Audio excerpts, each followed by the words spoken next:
Si yo fuese una élite gobernante, si yo formase parte del Estado, yo estaría haciendo punto por punto lo que se está haciendo hoy en día. Yo inundaría el país de inmigrantes, a poder ser de inmigrantes que no hablasen el mismo idioma, y a poder ser, crearía la mayor cantidad de problemas posibles, enfrentamientos entre razas, enfrentamientos entre géneros, enfrentamientos entre religiones, para que la gente no sea capaz de juntarse entre ellos y no se den cuenta del enemigo común que tiene, que soy yo. Luego, ¿no vimos las imágenes de esa chica que muere sola en el tren ese, se va apagando la pobre y nadie hace nada, nadie echa un cable, nadie ayuda? ¿Por qué? Porque no va con ellos, porque vivimos totalmente desconectados, porque ya se encargará el Estado, ya vendrá la policía, que ya alguien habrá llamado a la ambulancia. ¿Qué más da? Aquí que cada uno que no haga nada. Claro, porque tenemos la moral absolutamente atrofiada, somos niños políticos. ¿Tú crees que el anarcocapitalismo o el resto de visiones anarquistas conllevan una pérdida de la identidad nacional? Claro, es como si los reos de una cárcel dicen, bueno, lo único que nos une aquí a todos es que el alcaide, el cual nos pega y nos humilla y nos da con una manguera de agua fría, tenemos que, digamos, que respetarlo y tal, es un poco nuestro vínculo, es lo que compartimos, ¿no? Y a mí me multan y me amenazan, y si yo no pago esa multa, me viene otra multa. Y si esa multa no la pago, llega la Guardia Civil ya con un coche y con más agentes, me apuntan con una pistola, me ponen las esposas y me llevan a la cárcel, ¿sabes?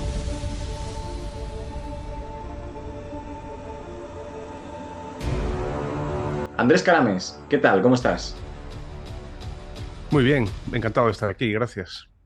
Pues nada, muchísimas gracias a ti por buscar este ratillo para poder dedicárselo a la entrevista. Y Andrés, yo normalmente la primera pregunta cuando hablo con algún entrevistado que de algún modo u otro trate temas relacionados con la economía, con la política, con la filosofía, es preguntar por el modelo de Estado, porque me parece que es una pregunta relativamente genérica, pero que también nos sirve un poco para poder ubicarnos y saber cuál va a ser el telón de fondo que vamos a manejar en el resto de la entrevista. Y en tu caso, me parece especialmente interesante porque tienes, creo que, una posición minoritaria. Hay muy poca gente que, como tú, se me ocurre Jano García y alguno más, yo me incluyo, ahora te contaré el porqué, pero hay muy poquita gente que se atreva a criticar a la democracia de la manera en la que tú lo haces. Así que en tu caso tengo especial interés por saber cuál es tu modelo de Estado ideal.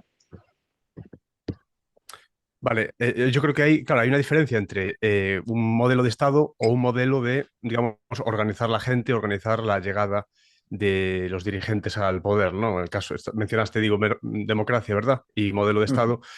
Yo diría, con respecto a lo del Estado, pues hay una distancia entre una suerte de estadio ideal a partir del cual no haría falta un Estado que se encargase de hacer las cosas que hace hoy en día, o incluso de muchas menos. Tampoco eso me... Quiero decir, yo le hago una enmienda a la totalidad al Estado, para ser claros. Entonces, el modelo ideal de Estado para mí sería eh, ninguno, o sea, inexistente. Ahora, con respecto a lo que me comentabas de la democracia, sí que ya cuando contactamos, cuando empezamos a hablar, me mostraste tu interés por esas posiciones que adoptaba yo en contra de la democracia. Y esto hay que aclararlo muy bien desde el principio para que la gente no se alarme ni se lleve las manos a la cabeza, porque hay una reacción muy frecuente cuando la gente escucha que alguien se opone a la democracia.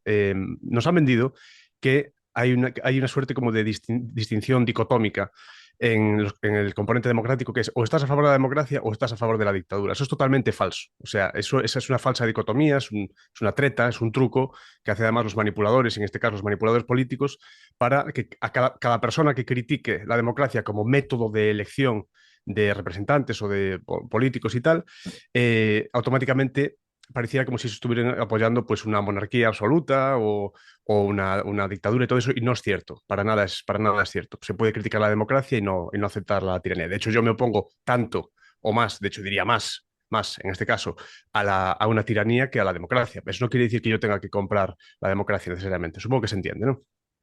Sí, estupendamente. Además, has contestado muy bien. Yo, fíjate, te decía que tenemos un punto de vista en común porque los dos hacemos esta especie de enmienda a la totalidad en la crítica a la democracia, por supuesto sabiendo que, como tú bien decías, no tiene por qué enfrentarse como una dicotomía entre totalitarismo o democracia, pero los dos abordamos esta crítica de manera distinta porque, bueno, lo acabas de comentar, tú lo afrontas de una perspectiva más anarcocapitalista. Y yo creo que con el paso del tiempo me he dado cuenta de que soy más estatista de lo que pensaba, ¿no? Entonces, bueno, va a ser graciosa esta entrevista porque coincidiremos en la primera parte cuando hagamos esta crítica a la democracia, pero probablemente discrepemos en la segunda, cuando veamos cómo se materializa esa superación de la democracia si es que llegáramos a algún momento a hacerlo, ¿no? Eh, o sea, la pregunta que te hago es la siguiente, ¿no? Para entender tu descontento con la democracia, ¿cuál crees que es el mayor problema que está arraigado a la manera democrática de organizar un Estado? Pues mira, bueno, una pequeña aclaración. Yo no soy anarcocapitalista. Entiendo que haya algunas de mis posturas y las explicaciones que yo hago, que algunas personas se puedan sugerir esto, sobre todo por el auge que ha habido recientemente con esa etiqueta, todo lo que tiene que ver con Milei, con el libertarismo, con figuras tan importantes que hay en nuestro entorno como Bastos, Huerta de Soto, toda esta gente, ¿no? Que tiene gran prevalencia y es gente muy potente, muy importante, a la cual además conozco y trato y muchísimo respeto por ellos. Pero yo no soy ANCAP, yo no me defino como ANCAP. Tengo, digamos, un acercamiento antiestado en ese sentido, eso lo compartimos con ellos, pero yo, digamos, me escapo de la etiqueta de anarcocapitalista porque en la parte de capitalista de la etiqueta es una cosa que yo no puedo defender por temas que si quieres podemos abordar más tarde. Ahora, con respecto a esto que me comentabas sobre la democracia, el principal problema que veo y que suelo comentar, yo creo de primero casi siempre, es que me parece que la agregación de decisiones de masas poblacionales que pueden ser de miles, de decenas de miles, de centenares de miles o a veces de millones de personas, no tienen absolutamente nada que ver con la verdad, ni con que algo sea correcto o sea bueno.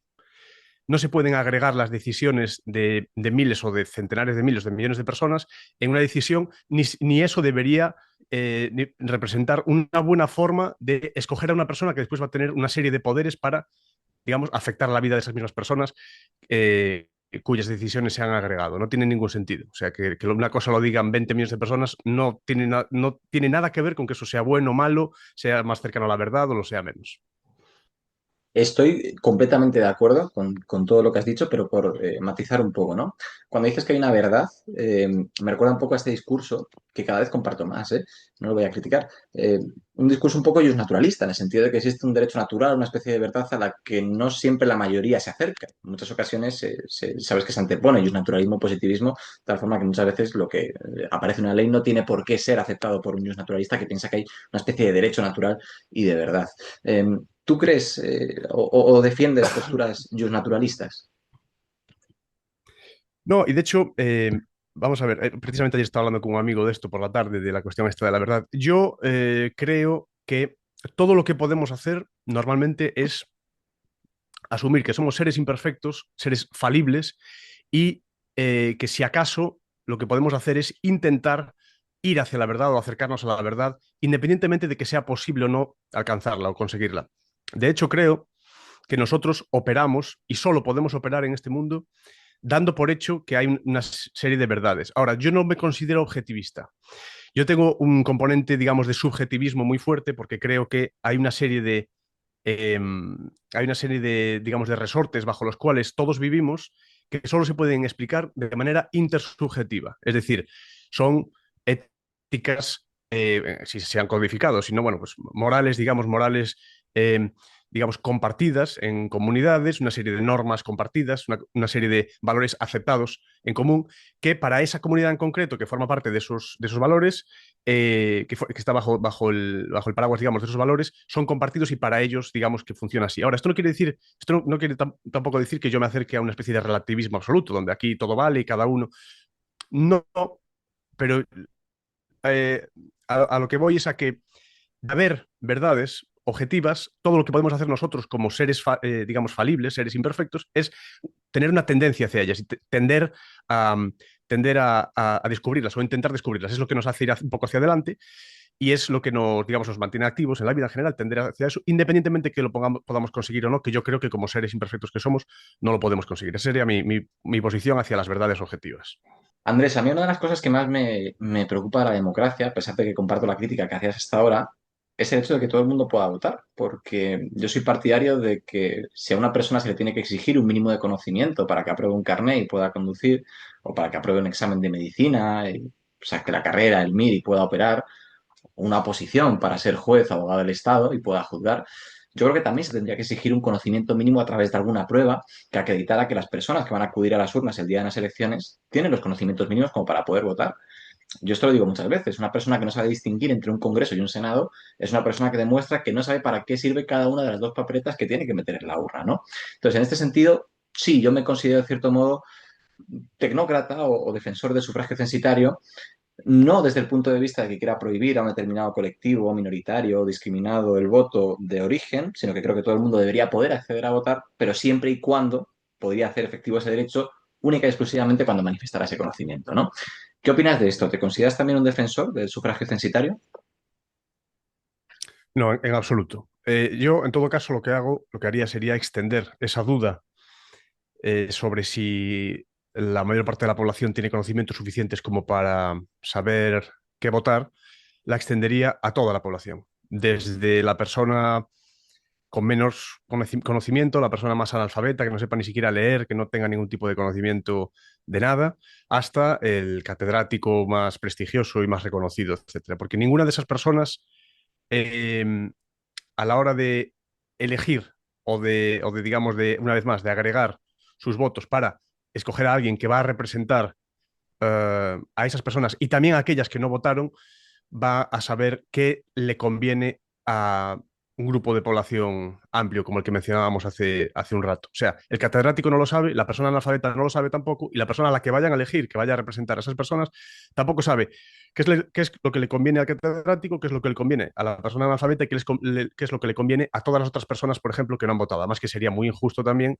que sería muy injusto que personas que no pueden votar sean, digamos, dirigidas o sus vidas se vean afectadas por decisiones de personas que no tienen nada que ver con ellos y que ellos no han elegido. Eso sería totalmente injusto. Yo creo que es un riesgo muy grande que tiene la gente con tendencias, digamos, académicas o intelectuales. El intelectual suele tener, pues eso, tendencias epistocráticas o tecnocráticas o creer en ese tipo de cuestiones porque sueñan con que en el momento en el que llegue ese momento y esa manera gobernar la población, van a ser ellos los que tomen las decisiones o se les consultará a ellos cuáles deben ser tomadas y tal. Es una especie de problema, una especie de tara que suelen tener las personas, digamos, más instruidas o con mayor nivel académico, etcétera. Si te fijas en las universidades y en todos estos entornos académicos, hay una gran prevalencia de estatistas. ¿Sabes dónde no lo hay? Curiosamente, en el entorno de los antropólogos. En el entorno de los antropólogos hay una gran prevalencia de personas anarquistas o con posiciones anti-Estado porque han visto cómo es una mentira que históricamente el Estado haya sido la fórmula, digamos, mejor o prevalente de organizar a la humanidad. Sencillamente, eso es un sesgo histórico porque esos estados tenían, digamos, recursos robados suficientes como para pagar a escribas y a historiadores que les hiciesen loas y cantasen sus grandes conquistas, sus grandes tal. Además de que han dejado grandes monumentos, grandes coliseos, grandes pirámides, todo eso bañado en sangre, por supuesto, y todas aquellas civilizaciones, digamos, más pacíficas que tenían otro tipo de construcciones biodegradables y que tenían a lo mejor un posicionamiento un poco menos violento, pues no han pasado a la historia porque no tenían historiadores, porque no querían venderle a nadie la moto de que habían sido un gran faraón o un gran rey. La historia muchas veces está escrita precisamente al revés, con un sesgo terrorífico en este sentido. Entonces, no creo que hacer una especie de examen, una especie de paideia al estilo ateniense para poder acceder al voto vaya a solucionar nada. Lo único que va a hacer va a ser que las personas que puedan votar van a ser todavía más engreídas y los gobernantes van a ser todavía más engreídos y van a tomar decisiones por personas que ni siquiera pueden participar de esa decisión. Es totalmente inaceptable eso. Yo ahí no estoy tanto de acuerdo, voy a hacer un poco de abogado del diablo, a ver si podemos profundizar un poco más, ¿no?, en este debate. Yo creo que la exigencia de conocimientos mínimos no tiene que ser necesariamente un sinónimo de aumento de soberbia, ¿no? De la misma manera en la que una persona con carnet de conducir no tiene por qué sentirse superior a una persona que no tiene carnet de conducir. Y un médico, aunque quizá no es el mejor ejemplo, porque es verdad que hay mucha soberbia dentro del gremio de la medicina, pero por el mero hecho de ser médico, no debería tener que ser más soberbio que alguien que es profesor o que tiene una FP o que no estudia bachillerato, ¿no? Eh, Eso en primer lugar. En segundo lugar, cuando me gusta mucho, y este creo que es de los argumentos más potentes para criticar esta postura, que por cierto, me gusta, si no lo cito se me olvida, es un poco la misma postura que dice Jason Brennan en este libro de aquí, Contra la democracia. Defiende mucho la epistocracia y lo hace con argumentos, vamos, para mí, no incontestables, porque no hay argumento incontestable, pero muy bien elaborados. Cuando decías aquello de no sabes qué te conviene, bueno, yo es que creo que le daría una vuelta a ese argumento y diría que para saber qué te conviene, primero tienes que saber cuál es el problema de origen. Yo soy consciente de que no tengo absolutamente ningún tipo de conocimiento en física cuántica, por ponerte un ejemplo. Y precisamente por eso mismo doy por hecho que es normal que no se me llame de un consejo de expertos que decidan sobre cómo tiene que oscilar o variar ideología o la política de física cuántica en el futuro de España, ¿no? O qué decisiones se tienen que tomar. Porque soy perfectamente consciente. Yo no soy juez y soy perfectamente consciente de que no se me va a llamar a un juicio para que juzgue a alguien. Entonces, en este sentido, yo creo que para saber qué te conviene, primero tienes que saber dónde está el origen del problema, ¿no? ¿Cómo contestarías este argumento? Para saber qué te conviene, tienes que saber dónde está el origen del problema. ¿De qué problema? Pues, por ejemplo, para saber si eres una persona, ¿no? Pongamos que vive en Almería, que es una provincia en España que no tiene AVE, todavía está en proyecto, creo que se va a aprobar para 2027, pero no tiene AVE, ¿no? A lo mejor una persona en Almería cree que le conviene tener un AVE, pero no sabe cómo están distribuidas las competencias, entonces no sabe si a lo mejor, si el partido que propone tener un AVE es el Partido Socialista y es estatal, a lo mejor vota el Partido Socialista autonómico sin saber realmente quién tiene la competencia para ejercitarlo, ¿no? Es decir, que antes de llevar a cabo una decisión de lo que pensamos que es sentido común, hay que tener un mínimo de conocimiento. Lógicamente, por eso yo creo que no hay que votar nada de eso. O sea, ya te digo, yo Vale, la enmienda la hago a la totalidad. Yo no creo que nadie tenga que votar.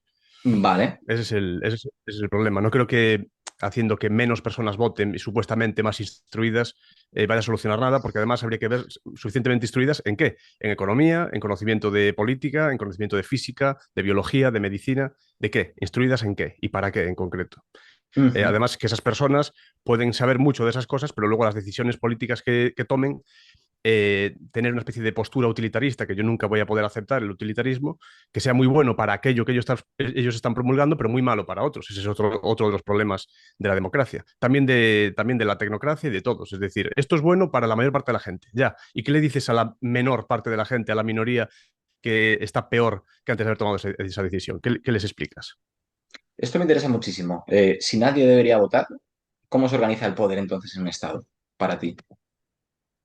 Es que no tiene que haber ningún Estado, ni ningún poder. Ujú, ujú. De tal manera que entonces no existe, por entenderte, ¿no? No existiría una ley, por ejemplo, ¿no? No, la ley es totalmente... asimilar ley y Estado es un error grave. Puede haber ley, puede haber normas, puede haber moral, puede haber códigos y ya digo, y normas en ausencia de Estado perfectamente. Claro, pero ¿a quién le otorgas el jus puniendi, ¿no? O sea, el derecho a castigar cuando se incumpla una norma o una de estas conductas consensuadas. ¿Quién es el que castiga? Depende quién elija la comunidad concreta que debe castigar eso. Pero solo tiene que elegir comunidades que en todo caso van a tener digamos, una proporción, un tamaño muy inferior al que tienen hoy en día los estados modernos. El problema de hoy en día, uno de los grandes problemas, a lo mejor podríamos mencionar, bueno, no sé, uno de los principales problemas es el problema de la escala. Aquí hay un problema de la escala muy grave que es lo que hace es que haya personas que viven a 600 kilómetros de ti o 800 kilómetros de ti cuyas decisiones están afectando tus modos de vida sin ellos conocerte de nada, sin conocer tu realidad, ni tu idioma, ni a qué te dedicas, ni tu economía, ni nada de esto. Ese es el principal problema. No lo vamos a solucionar si ese tío que vive a 600 kilómetros, porque sea catedrático en matemáticas o lo que sea, es que eso no lo va a solucionar.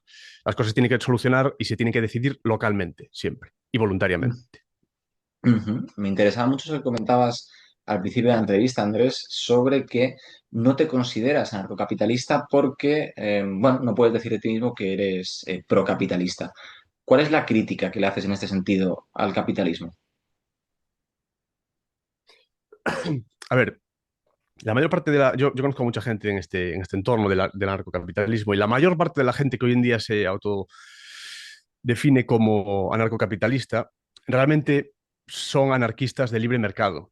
El surgimiento o no del capitalismo, yo creo que queda excluido de esa ecuación o de esa explicación muchas veces por una suerte de desconocimiento o por una falta de, digamos, de acuerdo en la utilización del término capitalismo. La utilización del término capitalismo ha sido ampliamente utilizada, sobre todo en los entornos de lo que es considerado de la izquierda, ¿no? Y del marxismo, etcétera. Ese análisis, pues eso, del capitalismo que ya venía de antes de Marx. Marx lo despliega, la gente, todas las escuelas marxistas y postmarxistas empiezan a utilizar ese término como un estadio, digamos, de la evolución de las sociedades humanas, donde pues, eh, hay una serie de personas, los capitalistas, que son los dueños de los medios de producción, y eso, pues para superarlo, pues, Marx y los suyos empiezan a establecer una serie de soluciones que pasan por, pues ya sabemos, ¿no? Esta dictadura del proletariado, ¿verdad? Hasta una supuesta eventual que nunca se llega a ese último estadio porque una vez le das el poder al supuesto proletario no dejan de ser políticos una vez más, pero con la excusa, digamos, de tener esa especie como de tener esa especie de justificación de que están detrás de los obreros y toda esta cuestión. Vale, al margen de eso.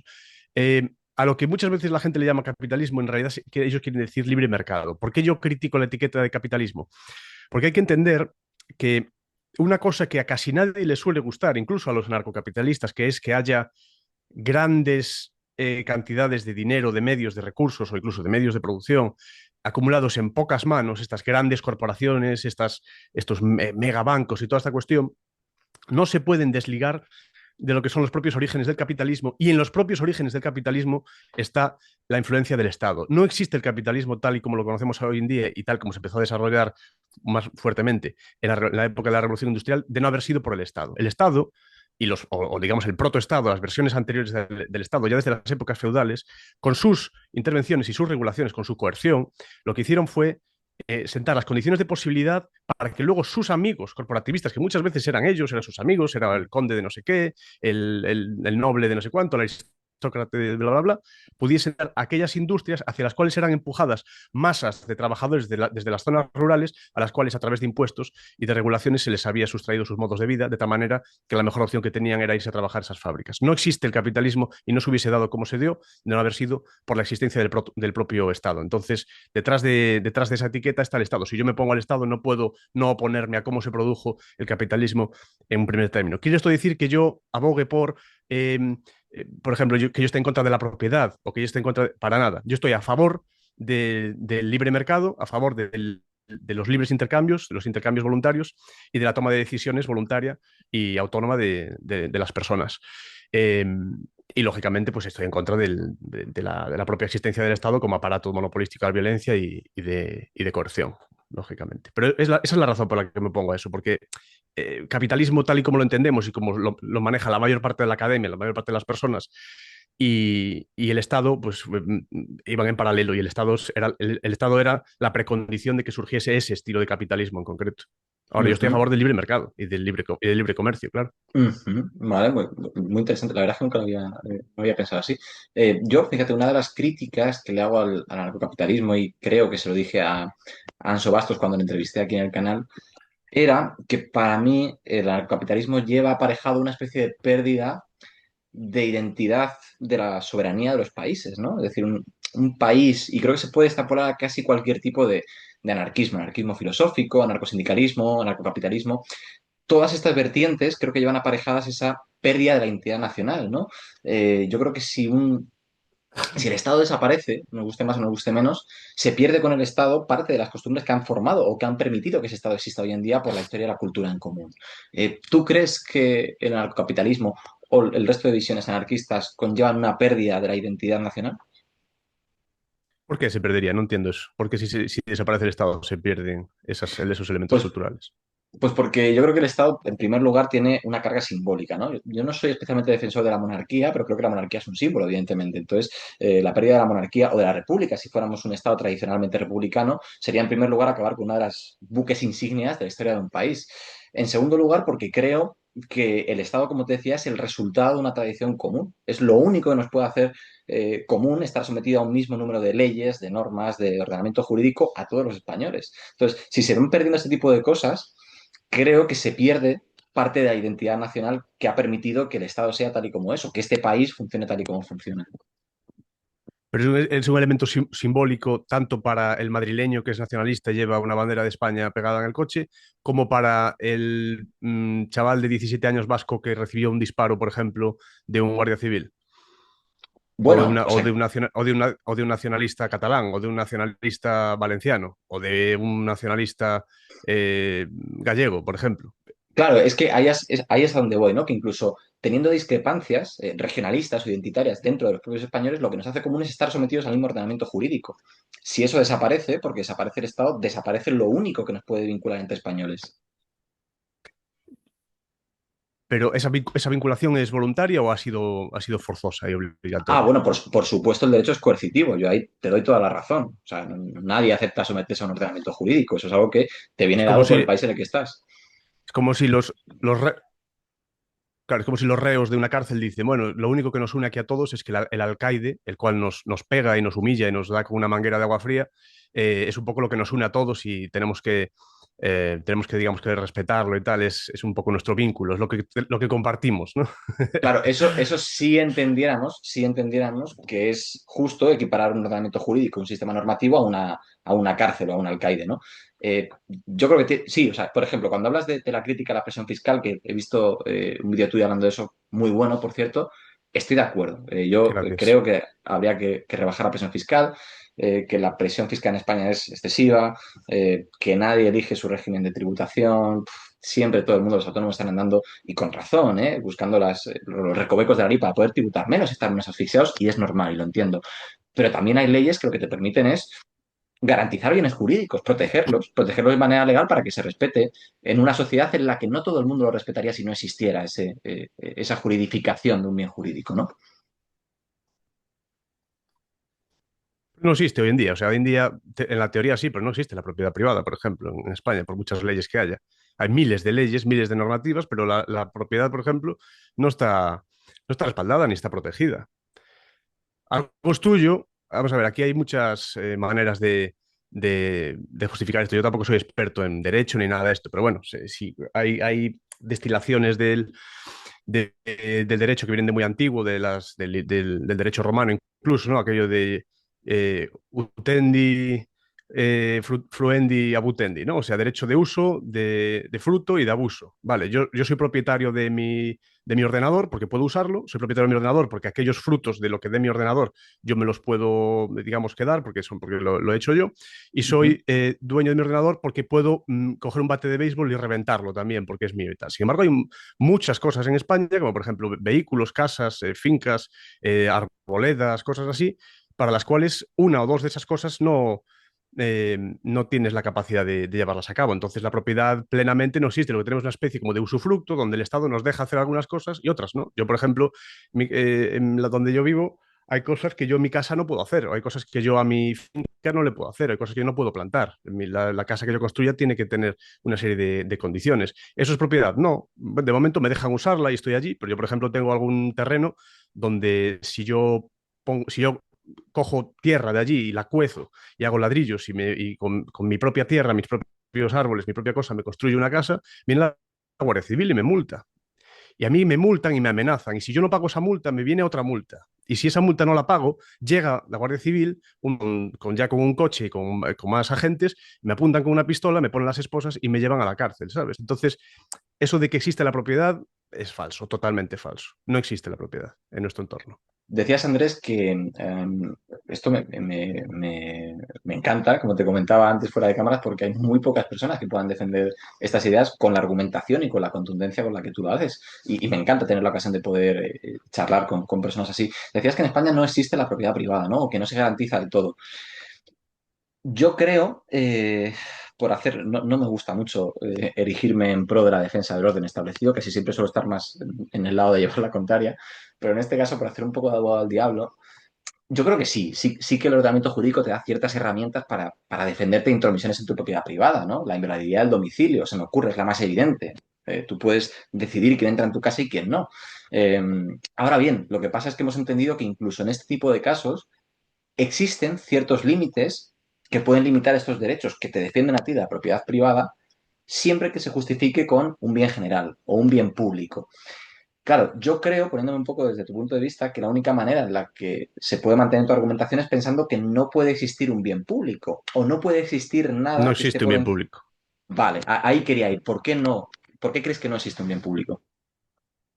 Porque es una abstracción, no tiene ningún sentido hablar de un bien público. ¿Qué es un bien público? Es un bien público volvemos a lo de antes, el utilitarismo. Es un bien público lo que le beneficia a la mayoría. Si aniquilando a toda la población china que hay en el territorio español podemos conseguir suficientes riñones como para salvar por cada chino que se aniquile a dos personas españolas al hacer un trasplante de riñón, ¿justificaría eso justificaría eso una especie de bien mayor, un bien para la mayoría, un bien público, porque no, porque esos chinos, esas personas chinas estarán mucho peor de lo que estaban antes, porque estarán muertas y sin esos riñones. El utilitarismo es totalmente inaceptable moralmente y no existe tal cosa como un bien público. Lo que es bueno para unas personas es malo para otras. El hecho de que hay una partida de 20 millones de euros para camiones eléctricos para distribuidores de pan en no sé dónde, supone que ellos están muy contentos, pero las personas que no recibieron ninguna ayuda y siguen con su camión diésel de hace 20 años están peor que antes porque han pagado impuestos y su competencia además tiene un camión nuevo. ¿Entiendes? Entonces, lo que es muy bueno para unos es malo para otros. No existe tal cosa como el bien público. Es absurdo. Esto me recuerda a un debate que tuvimos en una clase de Derecho Administrativo, cuando veíamos la figura de la expropiación forzosa, que en realidad tiene mucho que ver con esto, ¿no? Y había un caso que estábamos viendo en esa clase que era algo así como una persona tenía una finca, pero por su finca tenía que pasar las vías de un tren porque no podía desviarse por problemas urbanísticos por otra zona, entonces tenía que atravesar su finca. Entonces el Estado lo que hace es expropiación forzosa, te quita la finca, te quedas sin ella y por ahí pasa la... Claro, esto es un caso muy extremo, ¿no? Porque se ve como literalmente están desahuciando a alguien, lo están echando de su casa para construir unas vías del tren. Pero yo creo que siempre y cuando se actúe dentro de ciertos márgenes, está justificado que si algo beneficia a una inmensa mayoría en contra de una pequeñísima minoría, se puede hablar de un bien público. ¿No lo ves así? No, no para nada. Eso, no, porque eso abre la puerta a injusticias, Ujú. a muchas injusticias. La gente tiende a olvidarse de cómo se siente estar en el lado de esas personas que en ese caso concreto van a sufrir algo que en principio está justificado porque va a beneficiar a una mayoría. Cuando a ti te quitan un hijo, cuando a ti te mandan un hijo a la guerra o te quitan tu casa donde tienes tus recuerdos todos de infancia, etcétera, por mucho que te bonifiquen, por mucho que te den dinero, por mucho que te relocalicen en un piso en no sé dónde, a ti te da igual si tus recuerdos de la infancia son allí. A ti te han expropiado y te han quitado tu casa y de manera subjetiva tú lo percibes como algo inconmensurablemente más terrorífico que todo el beneficio que pueda suponer teóricamente para ese Estado que va a hacer esa autopista por ahí. Es totalmente inaceptable, para nada. Eso tira por tierra el respeto hacia la propiedad de la gente en general, no solo de la persona esa afectada, sino de los demás. Y que la gente sea capaz de ignorar eso habla muy mal, yo creo, moralmente, del conjunto de la población. Yo lo que contestaría a eso es que, entonces, desde ese punto de vista solamente se podrían tomar decisiones que estuviéramos convencidos de que afectan a la totalidad de la población. Pero es muy complicado que se pueda tomar una decisión que no tenga ningún daño colateral, ¿no? Es imposible, de hecho. No Es se puede. A imposible. mí me dicen, me pone mucho en los comentarios, pero Andrés, entonces, ¿cómo se puede gobernar para 40 millones de personas? Y yo digo, es que no se puede, claro que no se puede. Claro, Ese es claro, el problema que hay, ese es el problema de la escala. Es que no puede existir un gobierno para millones de personas, no tiene sentido. ¿Qué tiene que ver un murciano con una persona de Galicia? ¿Qué tiene que ver, qué tiene que ver una tía de un kiosco en Barcelona con alguien que trabaja en los plásticos en Almería? ¿Qué tendrán que ver su realidad? ¿Qué tendrá que ver la realidad de un tío en Extremadura con el de no sé, un portero de discoteca de Valencia? Nada que ver. Es que no tiene absolutamente... Un pescador, ¿qué tiene que ver un pescador de Ribeira aquí en Galicia con un trader de Madrid? ¿Cómo se puede gobernar para toda esa gente a la vez? ¿Qué arrogancia es esa de creer que se puede legislar para millones de personas al mismo tiempo? Es totalmente ridículo. yo, por intentar un poco entender tu argumento, Andrés, ¿no? Claro, si desde un punto de vista anárquico o anarquista no existe Estado, no existe ley, nadie puede votar, porque no deberían existir ni siquiera elecciones. La duda que yo tengo, que es una duda creo que bastante pragmática, ¿no? En el sentido de, es cómo se materializa esa especie de anarquía en la realidad de un país. Se divide todo en comunidades de vecinos, que son los que deciden qué normas se les aplica a ellos y qué es lo que más les conviene o no. Claro, ¿cómo se materializa la anarquía dentro de un territorio? Vale, una aclaración. Dijiste, si no hay Estado, si no hay ley, no, que no haya Estado no quiere decir que no haya ley. ¿Vale? La ley no puede no es cierto que la ley solo se pueda construir bajo un Estado. Luego, ¿Vale? aquí ocurre una cosa que no digo que te ocurra a ti, pero le ocurre a muchas personas cuando se enfrentan a estas cosas que, digamos, a este tipo de ideas, digamos, la primera aproximación suele ser, la primera reacción suele ser la de una especie como de pánico, digamos, de llevar las manos a la cabeza, pero si se traspasa esa barrera y uno empieza a hacerse algunas preguntas, empieza a plantearse cómo podrían ser las cosas y tal, nos encontramos normalmente con una especie de muro, una especie de casi, o como de banco de niebla, a través del cual no somos capaces de ver y no sabemos muy bien, no somos capaces de imaginarnos cómo podría funcionar eso, cómo podría desplegarse y tal. Bien, es normal, o sea, le pasa a todo el mundo y me pasa a mí también. Eso que yo le dedico tiempo a estudiar estas cosas, le dedico muchas horas y a leer sobre estos asuntos y es difícil imaginar o saber bien cómo se podrían organizar ciertas cosas. Hay una cosa que hay que aclarar también, que es que si no sabemos más sobre cómo se pueden organizar las comunidades humanas de esta manera, de estas maneras, sin, digamos, en ausencia de una especie de monopolio coercitivo que esté, digamos, que esté gobernado por Pedro Sánchez o por Rajoy o por quien sea, si no sabemos más sobre eso es, primero, por falta, digamos, por ese sesgo del que te hablaba antes a nivel antropológico, de falta de documentación de precisamente de aquellas civilizaciones que tenían modos de vida que no se han centrado en dejar historia o dejar cosas en pergaminos o dejar grandes monumentos, etcétera. Y segundo, también porque desde el establecimiento, desde el nacimiento, digamos, del Estado moderno, del Estado fuerte, hace pocos siglos, digamos que se ha frenado por completo la investigación y la prueba y el error, el ensayo, digamos, el probar en cómo se pueden organizar las cosas, cómo se pueden hacer las cosas de otra manera. Los estados no han parado de crecer. En sitios como Francia, por ejemplo, que teóricamente es una democracia, teóricamente allí también tienen libre mercado, tienen todo eso, ya sabes que el Producto Interior Bruto, eh, bastante más de la mitad pasa por el Estado, es la mayor empresa, digamos, de ese sitio. O sea, los Estados son gigantes, ahora todo el mundo, incluso en las famosas socialdemocracias y esta manera casi perfecta que hemos encontrado de organizarnos, según gente como Fukuyama y esta gente, ¿no? En plan, el final de la historia y tal. E incluso en estos entornos, los estados son gigantes y tienen los tentáculos más largos que nunca y tal. Bien, esto lo que ha hecho es que dejemos de ensayar maneras de organizarnos y de coordinar las cosas como se venía haciendo. Esa prueba, ese ensayo se ha paralizado y nos lo estamos perdiendo. Hay alguna gente que sigue probando cosas, sigue rescatando algunas maneras de hacer las cosas pues, del pasado y imaginando algunas en el futuro. Algunas del pasado pueden ser, por ejemplo, la cuestión de las mutualidades, ¿no? Por ejemplo, Ujú. como en entornos, digamos, industriales o determinados entornos laborales, la gente se organizaba para, en ausencia total de Estado, poner una pequeña contribución por parte de miles, quizás, o cientos de trabajadores de un entorno concreto, para que en el caso de que uno de ellos, por ejemplo, falleciese y tuviese, pues, no lo sé, imagínate, una mujer con 5 hijos al cargo, etcétera, que no tuviese otros medios, porque se hubiesen centrado, por ejemplo, en que ese trabajador fuese el que llevase todos los medios, los recursos a casa, pues a esa persona no le faltase de nada, le pusiese una casa, seguro médico, y todas estas cuestiones. ¿No? Pero la gente no es tonta, la gente sabe organizarse. Nos hacen creer que la gente es tonta y la propia gente se acaba creyendo que es tonta, pero las personas tienden a saber cómo organizarse porque poca gente mejor que tú suele saber qué es lo que te conviene. Todas esas cosas se paralizan. Eso digo con respecto al pasado. Ahora, eso ha sido con la implementación del nefasto, terrorífico estado de bienestar, que es una de las peores cosas que le ha pasado a la humanidad.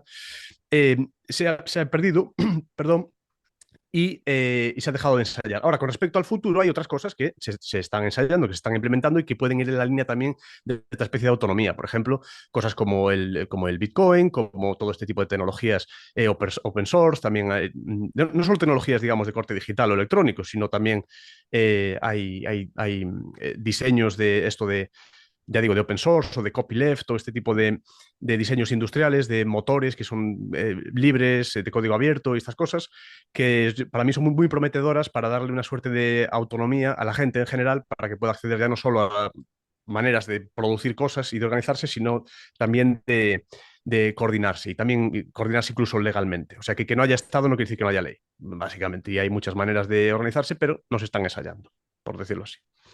Vale, por seguir con esto que me parece súper interesante. Yo, de hecho, fíjate, nunca me había planteado esta idea de que pudiera existir una. O sea, sí, claro que existe el derecho privado, ¿no? Pero que pudiera existir una ley sin Estado.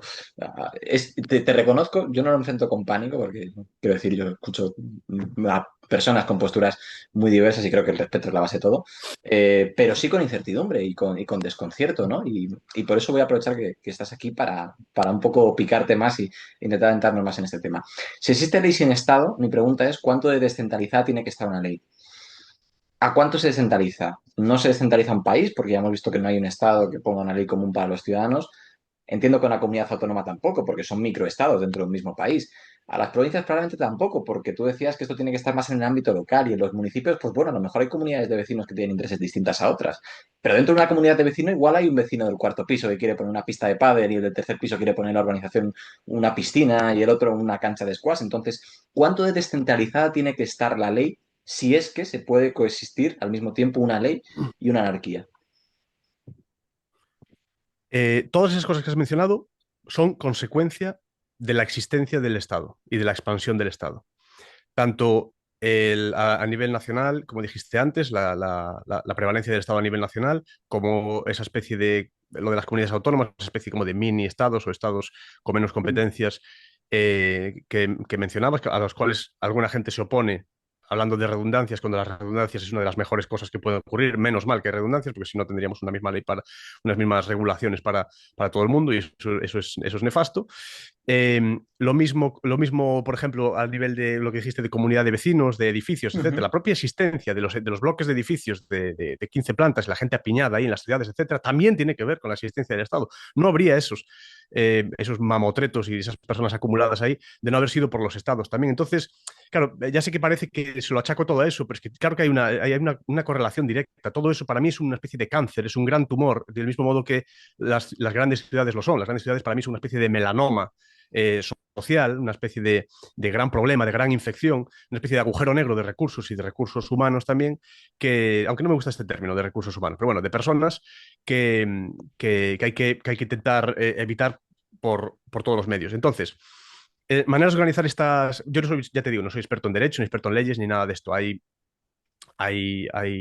libros a este respecto creo que es Brennan, Justicia sin Estado, si no me equivoco. Hay gente que ha hecho estudios sobre cómo distintas culturas, distintas civilizaciones se han podido organizar para tener ya no solo leyes, sino el propio ejercicio de la justicia en ausencia de una especie como de monopolio, sino que se puede hacer en un entorno, digamos, con más autonomía y con más libertad. Insisto, esto no quiere decir pequeños pueblos y comunas, ya digo, todos danzando alrededor del fuego con ayahuasca y tal, no tiene por qué ser así en absoluto. De hecho, yo no comparto para nada ese tipo de estéticas, ni de visiones, ni nada. Tampoco tengo una visión como cyberpunk, así del futuro, con todo futurista. No creo que la tecnología nos venga a salvar, ni nada de eso. Para nada. Tampoco tengo una visión, digamos, ludista de rechazo a la tecnología, de vuelta atrás, de convertirnos todos en Amish. Para nada. Yo creo que estas ideas, estas cuestiones que comento, deberían ser o deberían convertirse eventualmente en una especie de superación del estadio actual, una especie de estado de hipercivilización, no una vuelta atrás, ni cosas raras, ni una especie de escisión civilizatoria. No, yo creo que es un momento en el cual haya más personas que entienden de estas cosas que menos, de tal modo que entienden que el orden y las normas y la moral y el respeto a los demás, el respeto a los contratos y todas estas cuestiones es algo que depende de nosotros y cumplirlo, porque es que ya ocurre así hoy en día. Este es el espejismo que la gente no entiende. Ya ocurre así hoy en día. Lo que mantiene el orden no son las leyes, ni el ejercicio de la ley, ni la policía, ni los jueces, ni nada de eso, es mentira. Es la propia gente. Es la combinación de la agencia de todos los superegos, vámonos al sentido freudiano, de las personas que conviven en una comunidad. Esto lo comento yo siempre. A mí lo que hace que yo no le pegue una patada en las rodillas a la señora que está delante de mí en la cola del autobús y la agarre y la lance y la meta dentro de un contenedor y luego me suba yo dentro del autobús, no es porque yo sé que si hago ese acto de brutalidad para con esa señora va a venir un policía y me va a detener. No, es porque sé que está mal y yo me sentiría fatal haciéndolo. No sería ni siquiera capaz. Y eso que yo soy luchador, yo boxeo, hago MMA, hago jiu-jitsu, todas estas cosas. Estoy en el mundo de las artes marciales mixtas y sé golpear y sé estrangular y sé hacer todas estas cosas. Para mí sería muy fácil hacerle daño a alguien, por ejemplo, en una cola del autobús. Si no lo hago, no es porque la policía me vaya a poner una multa ni me vaya a meter en la cárcel. No lo hago porque sé que está mal y me sentiría mal haciéndolo. Para mí es muy fácil soltar un golpe, pero no puedo hacerlo. Ya desde niño, por mi propia educación y por estas cosas que vamos incorporando a nivel a nivel interno con la educación. Recuerdo incluso por aquellas cosas de los profesores y de mi madre, y decir, no te pelees, no empujes, no hagas daño, etcétera. Se genera una cosa en ti que cuando luego haces algo malo o intentas robar para ver dónde están los límites, intentas hacer algo malo, se genera una especie de sensación en ti que hace que no puedas hacerlo o que no quieras hacerlo. Esto no quiere decir que todo el mundo sea igual, no quiere decir que todo el mundo sea perfecto. Yo no estoy diciendo que en una ausencia de Estado todo el mundo vaya a hacer las cosas bien, ni nada de eso, para nada. Tiene que haber maneras de, digamos, de reaccionar a malas decisiones, a robos, a atentados contra tu propiedad, contra todo esto. Pero yo creo que todo eso se solucionaría, no todo, pero muchas de esas cosas se solucionarían precisamente en un entorno más libre, donde la gente pudiese, por ejemplo, defenderse de manera efectiva, y hay muchas maneras de defenderse. Y ya digo, los sistemas, vamos a decir así, retributivos o de restauración de, de los daños que se puedan haber hecho, eso yo creo que competiría a cada comunidad ir buscando maneras de cómo se podría, digamos, recuperar eso, cómo se podría retribuir, cómo se podría solucionar. Ahí ya entra, digamos, la filosofía de las leyes, que si ojo por ojo, que si no, es mejor hacer otra manera. Bueno, eso ya cada uno que se vaya organizando. Ahora, no tiene sentido aseverar, digamos, que la razón por la cual hay orden y la razón por la cual las cosas funcionan y por la mañana no está todo el mundo disparándose y matándose unos a otros es porque hay unas leyes y hay una especie como de amenaza de que te meten en la cárcel. No es verdad. Eso no es cierto. Bueno, sabiendo que haces MMA, me alegro entonces de haber hecho esta entrevista online. No vaya a ser yo que diera un patinazo y, y acabara mal, pero no, Si bromas somos a un los más, lado. som- somos los más tranquilos, tío. No hay más paz que en un Es gimnasio de verdad, MMA. es verdad, eso me lo ha dicho mucha gente que hace artes marciales. Dice, joder, si yo soy un tío tranquilo que evito el problema, lo evito mucho más que gente que no tiene ni puñetera idea de cómo pegar un puñetazo. O sea que eso es cierto. Dicho lo cual, bromas a un lado, claro, cuando me imagino la ausencia de Estado, me recuerda más a una especie de la película de la purga que a esa hipercivilización que describías tú, ¿no? Y es cierto que el ejemplo de la anciana es algo, bueno, bastante descabellado, ¿no? Aunque no tanto. Hace 3 días asesinaron a sangre fría a una ucraniana en transporte público en Estados Unidos en unas condiciones parecidas a las que describías tú con este ejemplo, ¿no? Pero bueno, al margen de esto, que esto es Mm. un caso excepcional y que no se puede hacer regla general de la evidencia anecdótica, claro, el ejemplo de la anciana nos parece muy descabellado, muy macabro, pero quizá sí que existiría gente que aparcara, no sé, en minusválidos, ¿no? Y dificultar el acceso fácil a las personas que tienen una plaza de minusválido enfrente del sitio al que van, ¿no? O existiría gente que se plantearía hacer más robos y robaría más carteras, o, ¿no? Un escenario, como te decía, más parecido al de La Purga, la película de La Purga, donde de repente de las 12 a las 8 de la mañana no hay ley, entonces todo el mundo puede hacer lo que quiera, que a esa especie de hipercivilización. Por eso, mi pregunta es, ¿esa hipercivilización que describías tú es para ti más un modelo teórico al que hay que aspirar o crees que es algo práctico que se pueda llevar hoy en día? No, es totalmente práctico porque además ya lo estamos viendo en algunos entornos. O sea, hay entornos como por ejemplo el de eh, algunas micronaciones, como puede ser Luxemburgo y sitios así, que yo sin conocerlos en profundidad, ni muchísimo menos, tienen un estado muy, muy pequeñito, con una policía muy, muy pequeñita, con una regulación bastante, digamos, limitada. Y no solo cuentan con grandes cuotas de, digamos, de tranquilidad y de orden y de todo esto, incluso de riqueza, eh, sino que, sino que no veo yo que les falte de nada con respecto a otros países que pueda haber cerca de su entorno. Quiero decir que este tipo de organizaciones parece que suelen funcionar mejor, ya digo, cuanta menor sea la escala.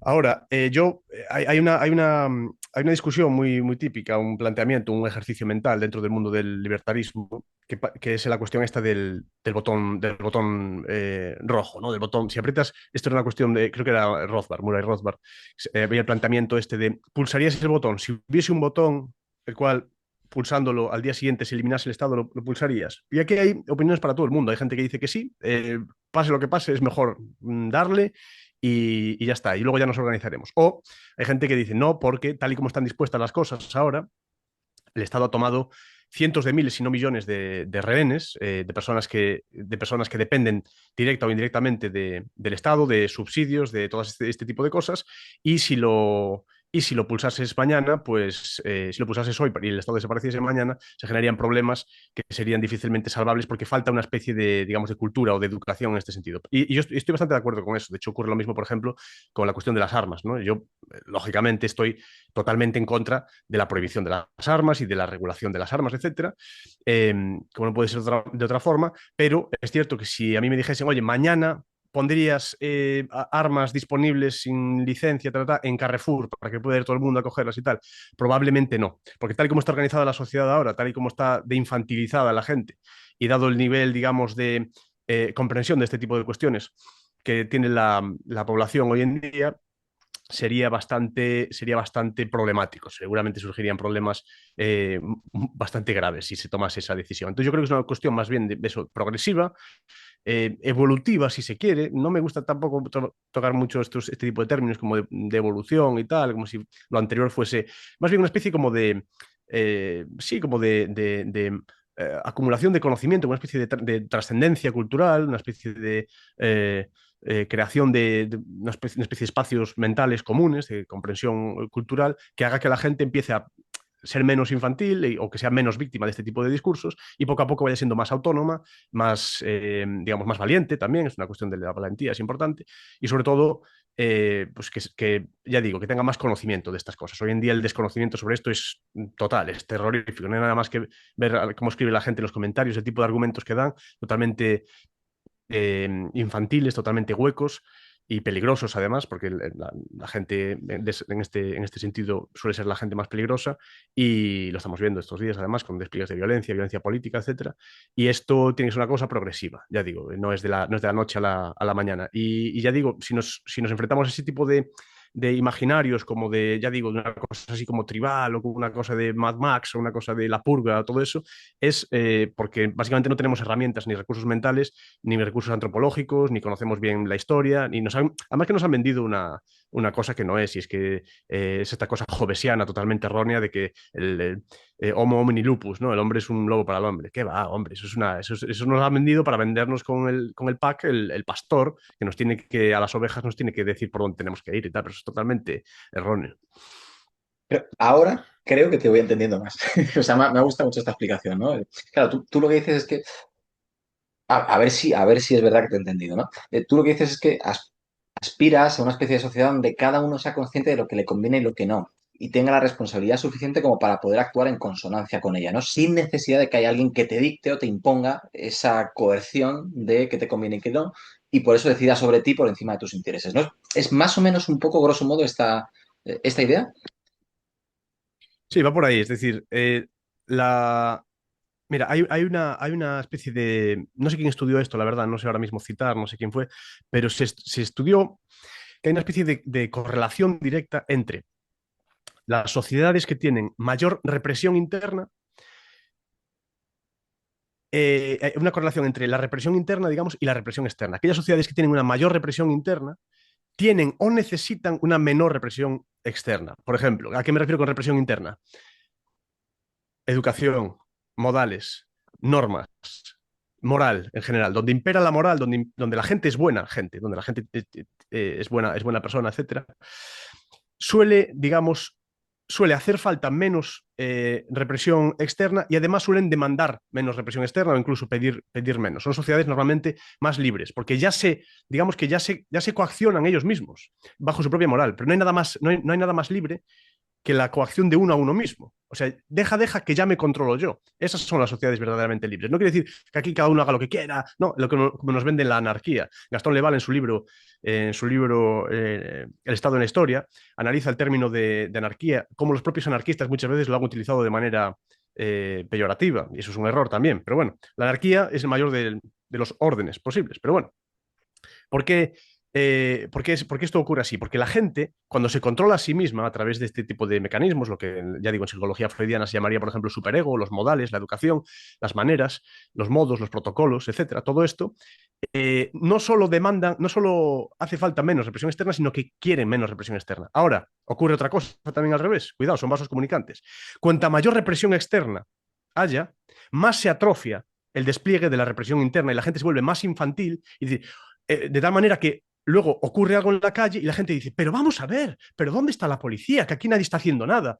No, tú, tonto, no estás haciendo nada. Tú eres el primero que tendría que estar haciendo algo. ¿No vimos las imágenes de esa chica que muere sola en el tren ese, se va apagando la pobre y nadie hace nada, nadie echa un cable, nadie ayuda? ¿Por qué? Porque no va con ellos, porque vivimos totalmente desconectados, porque ya se encargará el Estado, ya vendrá la policía, que ya alguien habrá llamado a la ambulancia. ¿Qué más da? Aquí que cada uno que no haga nada. Claro, porque tenemos la moral absolutamente atrofiada. Somos niños políticos y asumimos que todas las soluciones las tienen que hacer otras personas. No, eres tú el que la tiene que hacer. Entonces, hay una correlación directa entre la responsabilidad individual y digamos, la consecución o la adquisición de mayores libertades. La mayor libertad tiene que pasar por, digamos, un control de uno mismo y la implementación de normas y de códigos morales que hagan que las cosas vayan fluidas. Las sociedades más avanzadas en este sentido son las que menos represión van a soportar y menos represión van a querer, porque dicen, pero tú a mí, ¿por qué me estás diciendo que no haga esto, no haga esto otro, si yo ya no lo hago por mis códigos morales? ¿Por qué me tienes que decir a mí con quién me acuesto, con quién no, qué hago con mi familia, si ya lo hago yo, si esa decisión la tomo yo? ¿Usted quién es desde esa oficina con esa corbata? Que no sé quién eres. Este es un Claro, poco el planteamiento. claro, yo aquí sí que estoy de acuerdo que esta cosmovisión podría funcionar para problemas de menor escala, pero me cuesta mucho imaginar cómo se podría llevar a cabo con problemas de gran escala. Y te pongo un ejemplo, ya para ir cerrando, que este es el motivo por el cual yo te decía que últimamente soy cada vez, creo, más estatista o más en favor de defender la participación del Estado, ¿no? A mí un tema que me preocupa bastante es la inmigración, la inmigración masiva más que la inmigración. El hecho de que hoy en día tengamos un 40% de los menores de 5 años en España es extranjero. La tasa de fertilidad de los inmigrantes es más alta que la de los españoles. Tenemos 9,37 millones solamente regularizados, más todos los que no se regularicen, ¿no? Y tantos otros cifras que podrían asustar. Claro, cuando hablamos de un problema macro que afecta a una nación, mi duda es cómo se puede hacer frente a ese problema. Quizá tú no consideres la inmigración un problema, ¿no? Pero asumiendo que existen problemas macro, que esto te lo cuento solamente como un ejemplo, ¿cómo se hace frente a esos problemas Mm. macro en un sistema como el tuyo sin Estado? Es que hay que ir uno por uno. Por ejemplo, la inmigración. Claro, estás diciendo, es que ahí sí que veo que el Estado es necesario porque es que la inmigración es un resultado de la propia existencia del Estado. No hay problemas de inmigración, ni inmigración masiva, ni inmigración ilegal si no existe el Estado. Es que sencillamente no existe. No existiría, es imposible. Si todo el territorio español, vamos a ver, te lo explico, voy a intentar explicártelo rápido. Si todo el territorio español fuese de alguien, ¿vale? Y cuando digo alguien es de un individuo o de una familia o de un vecindario, o de una comunidad, o de un monte comunal, o de las distintas formas de propiedad que hay, porque la propiedad no es solo propiedad privada, hay propiedad privada común, y hay muchas formas de propiedad. Bien, si todo el territorio español fuese de alguien y no hubiese nada público como hay ahora, porque lo que es público no es público, es del Estado, ¿vale? Y el Estado lo utiliza para hacer palanca, para hacer negocio, para vender, si hay recursos naturales son suyos, etcétera. O sea, lo público no existe, lo público es del Estado en España hoy en día, o del Estado o de sus agencias subsidiarias en forma de lo que quieras, de comunidad autónoma o de la Junta o de la Junta o lo que quieras, que con el poder de la policía y de los jueces pueden, digamos, operar en esos sentidos, pero siempre de manera subsidiaria para con el Estado, por si aparece oro o petróleo o lo que sea, no creas que se lo van a dejar a esos sitios. Bien, si todo el territorio español fuese de alguien, ya digo, de personas, de familias, de comunidades o lo que fuese, ¿qué inmigrante llega a un sitio? ¿Qué inmigrante va a algún sitio si no es bien recibido antes o si no se le ha vendido una casa antes o si no se le ha ofrecido un trabajo antes o si no llega a ese sitio para hacer algo en concreto? ¿A dónde va ese inmigrante? ¿A tu casa? ¿A la mía? ¿A la callecita que pasa por delante de las casitas, si esa calle fuese también propiedad de las personas que viven allí, que es como tendría que ser, que no deberían existir calles públicas tampoco? Si todo fuese de alguien, ¿a dónde van esos inmigrantes? El problema con lo de la inmigración es que, más allá de los choques culturales, del tipo de inmigración que se traiga y todo eso, da igual. Vale, porque si yo fuese una élite gobernante, si yo formase parte del Estado, yo estaría haciendo punto por punto lo que se está haciendo hoy en día. Yo inundaría el país de inmigrantes, a poder ser de inmigrantes que no hablasen el mismo idioma y a poder ser, crearía la mayor cantidad de problemas posibles, enfrentamientos entre razas, enfrentamientos entre géneros, enfrentamientos entre religiones, a poder ser que la gente no hable el idioma, etcétera. ¿Para qué? Para que la gente no sea capaz de juntarse entre ellos y no se den cuenta de que del enemigo común que tienen. que soy yo. Esa es la cosa. Entonces, cuando todo el mundo está dividido, cuando todo el mundo está absolutamente atomizado, cuando hay problemas de todos contra todos, hombres contra mujeres, gays contra heteros, musulmanes contra cristianos, cuando todo está mezclado y hay grandes problemas, y este es racista, y este es xenófobo, pero este es islamófobo, este es cristianófobo, cuando todo está atomizado, ¿qué es lo que tiene en común toda la gente? Lo que decías tú al principio y más o menos defendías, al Estado. Ese es el problema. Cuando todo el mundo está atomizado, cuando ya nada nos une a nivel cultural, lo único que tenemos en común es el Estado. El Estado es precisamente el que disuelve las culturas. En ausencia de Estado, lo que aglutina, lo que actúa como cemento, sería la cultura, sería el ser español, o el ser gallego, o el ser gallego y español, depende, cada uno allá sus gustos, ¿no? Pero eso es lo que aglutina la cultura, lo que disuelve precisamente es la existencia del Estado y de sus prebendas. Entonces, si tú no tienes calles públicas, es decir, del Estado, donde puedan estar esos inmigrantes o puedan deambular o ir por ahí. Si tú no das subsidios a las personas que vienen a ese mismo Estado y llegan a ese mismo Estado, si esas playas no fuesen públicas como son ahora, o esos mares no fuesen públicos y llegase ahí esa gente al tocar tierra, adquiriese una serie como de derechos que le da a su Estado, lo que sea, si no se diesen, digamos, ayudas por hijo y no sé qué, si no hubiese viviendas de protección oficial, si no hubiese todo eso, ¿qué inmigración iba a haber? ¿Qué problemas de inmigración iba a haber? Dime. Muy bien, muy Ninguno. bien. Pues Andrés, yo creo que me quedaría horas hablando contigo, sin ningún tipo de duda, pero bueno, nuestro tiempo es limitado y no me quiero exceder de la promesa de duración que te he prometido. Así que por mí con esto lo vamos a dejar. Muchísimas gracias por haber participado en esta entrevista, Andrés. Nada, muchas gracias a ti, gracias por tu educación, tu buen hacer y me lo he pasado bomba. Muy bien, pues espero que también compartan esa impresión los que nos han visto. Muchas gracias por haber llegado hasta aquí, a quienes lo hayáis hecho, y nos vemos en el próximo programa con más y veremos si mejor. Muchas gracias.